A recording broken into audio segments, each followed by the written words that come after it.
Hey anyone, how's it going? Welcome back to Bite Size Marathons, and today we're going to be reacting to Loki episode 3 from Disney Plus. The episode is called Lamentis, which is, if I got my right Latin, I think right, it's something about sorrow or wailing.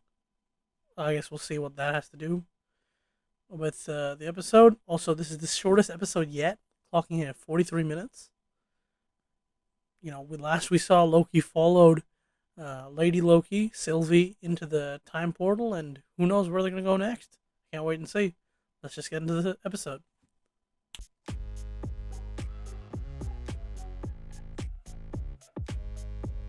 This is interesting. Something different. Let's see 20. That's Lady Loki. Brain freeze. You know what brain freeze is? How many people are guarding the timekeepers? Ah. Sorry, what? This is a mind game. I really thought this meant something else. No, this is all in his head. How long have we been best friends? Oh man, this is Too long. trickery. Seriously though, you know you can tell me anything, right? Again, the white does a random. How does she have that camera angle? Where is camera? I was saying, why does everyone is asking why a random hunter Minutemen knows where the timekeepers are? Yep, figured she was gonna just come back here.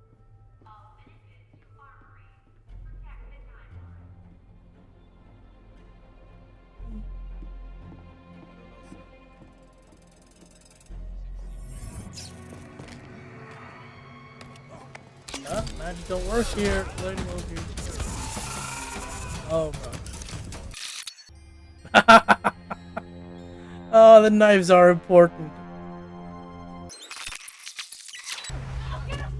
Just gonna save the timekeeper reveal for another day then. Ouch. Goodbye, variant. Who are you? Low battery. It's not working. Time portal device has low battery. This is it. Lamentis is just the name of the planet. Oh, still. Year is 2077. Glad we're time traveling to other planets. Though it again makes the TVA kind of weirdly Earth-based again. I don't know what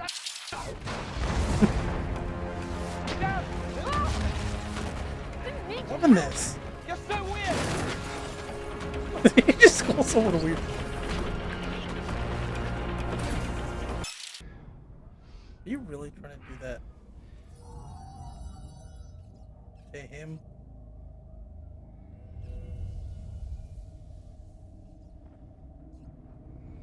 What's he doing? What are you doing? You're trying to enchant me. It won't work. Why? Because you're a magician. No, because my mind is too strong. Fine. Are we really about to do this?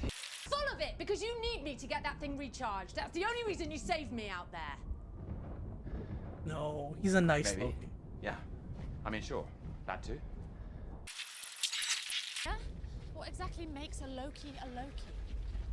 Independence. Authority. Style. Hard into this unique Loki thing. It's like, how long does a variant have to be that different, right? It's not a snap decision. They all have to start out like this one, right? They're just pretty much the same. It's only time that makes them more different. All those Lokis the TVA must have caught must have been Brute force is no around for ages. substitute for diplomacy and guile. Noted.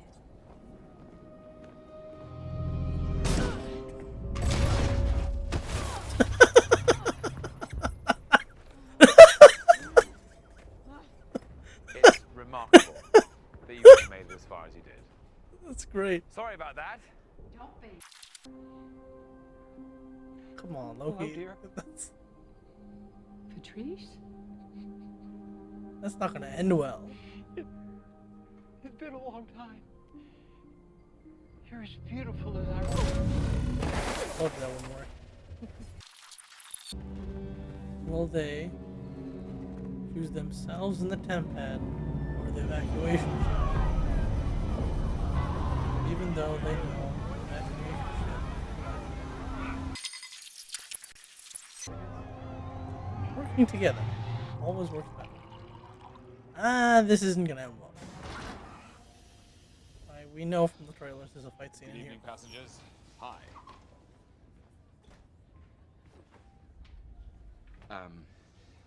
Look, I can't go backwards on a train. Well, I never sit with my back to a door. Wait, I can't There are go doors on backwards both on a train? sides. Oh, just sit down. He was, How variant are you? Where did you come from? Sylvie! a queen of Asgard. Explain where you varied or how, what happened. You know, when I was young, she'd do these little bits of magic for me. This is a really nice scene. I'd turn up. To maintain quite a serious long-distance relationship with a postman whilst running across time from one Postman. apocalypse to another. And One with division like theory. that, who could resist you? Well, people are quite willing in the face of certain doom. When she sings, she sings, come home. When she sings, she sings, come home. Men cry and dance to the boss and Another! Thor! Reference. Oh, that's You're great. drunk. No, I'm just full, but bear in mind, I'm very full. Now, I need you to try this. It pairs very nicely with the figgy port. Who's got the figgy port? Well, you just have to take my word on the figgy port.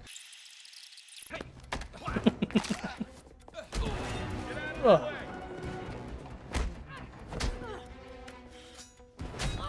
Smacking people. I think that's a Thor Ragnarok. I don't think Loki sticks him with his horns that way. Seeing Loki use magic in such different ways than he ever has before. It's really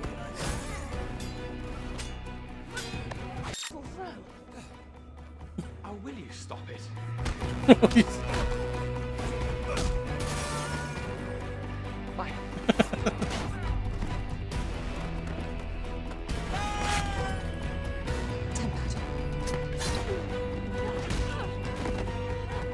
Hey, where you going?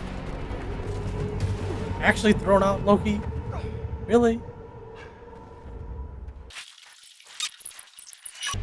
What a shot.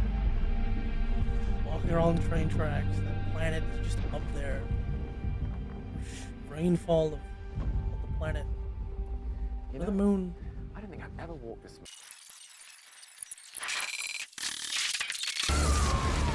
Amazing. Long, long tape. Even if it's artificial.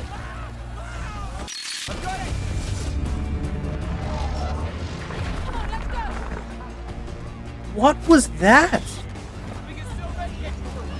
What? Was that him? That's some nonsense that surpasses everything we've ever seen him do.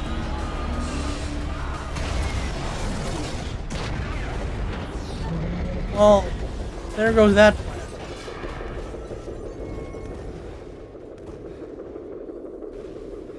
So, Mobius then. Mobius? You here, buddy? And that was Loki episode 3. And I gotta say, another great episode. A whole lot of fun. When we saw this purple planet in the trailer, I don't think I personally ever imagined that it would be such a large set piece enough to get its own entire episode. But yeah, it was really kind of cool to have an entire episode set here. One of the things about the TVA is it seems so earthly because of the way it looks. And when we time travel, we spend a lot of time there. And seeing other places across the universe are only flashed by on a screen. I'm sure some of you may have seen those Easter egg videos where they point and be like, oh, look, this is Ego, and this is Hala, and this is, right, a whole bunch of other planets, but only on screens. It was nice to see that, yes, the TVA does, in fact, like, go to other planets, rather than just writing about them. Beautifully done planet, all the CGI and all the environments to have them go through. And this looming threat of like the planet above your head is really cool. So I figured right when so I figured last episode itself that if she knew where the timekeepers were, then that's exactly where she would go immediately afterwards. And that's the truth. She used the time bombing to lure a whole bunch of Minutemen out of the TVA so that she could sneak in a whole lot easier and try to get to them. That's what happened. Loki tried to get in the way, and boom. And as they escape, they end up on probably the worst apocalypse in all of history, apparently. And it's this planet crashing into another planet, into their moon. I don't know. I'm having this backwards. I think they're on a moon, and the planet is going to hit them, not the other way around. To rewind even further to the actual beginning, I just remembered that's where we see, C20. In fact, when I saw that, I was a bit worried because I'm like, I took it real for a second. I'm like, no, come on, this can't be some weird flashback, right? But it isn't. It was just Sylvie messing with their heads, what we know, messing with her head to try to get where the timekeepers are. And in doing so, we also learned this episode that all those theories last week that the TVA agents are being lied to, that they weren't created by the timekeepers, but they are actually variants in themselves, just mind wiped and forced to work here for ages. Well, that leads a whole. Well, obviously that was straight up confirmed, and now I'm hoping that the following idea in Renslayer's office, right? They kept talking about the other guy on the side, and Mobius always making those rings. So I hope that maybe that's confirmed that Mobius isn't the only Mobius, because in the comics that's the case, right? There's a whole bunch of Mobius and Mobiuses. There's a comic panel that shows a whole bunch of them sitting all next to each other in a council type fashion. So I'm pretty sure they're gonna incorporate the same kind of thing in this one, and I can't wait to see. This is obviously going to cause a huge shift in the TVA if the workers find out that they're all variants. And, I'm betting Renslayer, she already knows. I mean, it makes sense for her to be that boss type character that is absolutely aware of the inner workings, right? And of the fact that, who knows if the timekeepers themselves are even real. That's a huge possibility right there. That entire video is probably a load of bull at this point. So are the timekeepers real? Are they statues?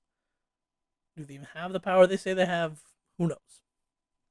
We'll just have to wait and see. I think my favorite part of this episode had to be obviously the constant Loki and Sylvie interactions. Just like they were saying in some of the interviews I was reading, this kind of idea that Sylvie, she's not exactly Loki. She's got some similarities there, but it's her own character. I really liked how they played off each other the whole time. It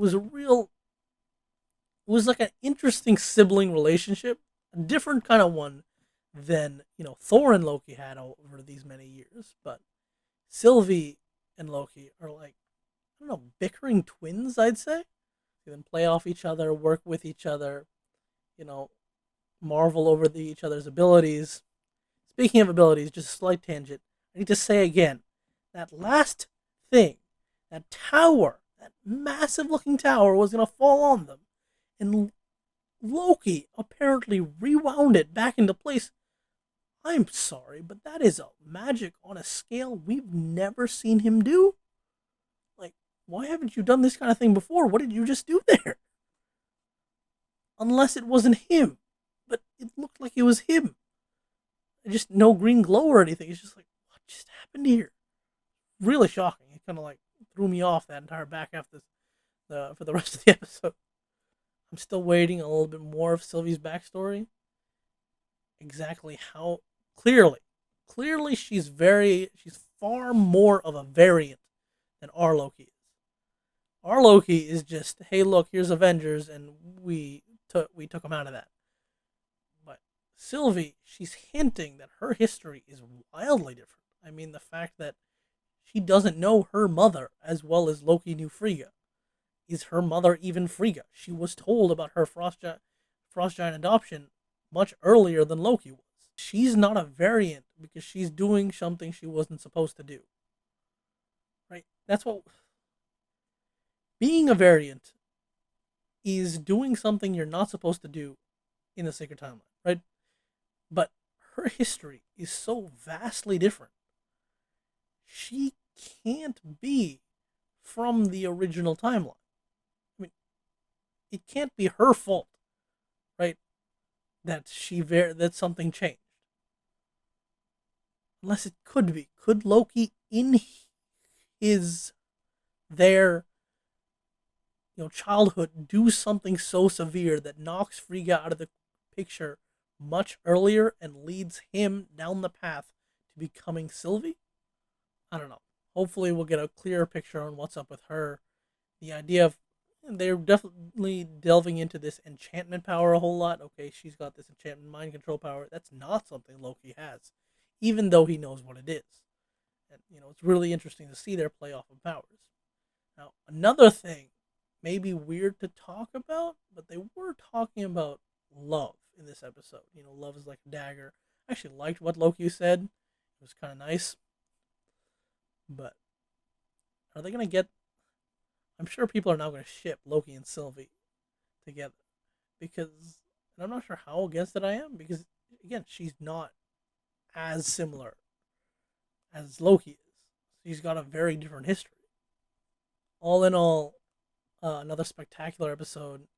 My bet is that Mobius is going to show up to pick them up next episode, because it makes sense. He's the one who still knows about the whole hiding in apocalypses thing. Or, maybe the TVA has a way to track that now broken time iPhone. What do they call it? I don't remember. Over here will be the next reaction wherever that comes out. Over here is a playlist of all my videos. And on my face is the subscribe button. Like, comment, subscribe, criticize even. I don't mind. See ya.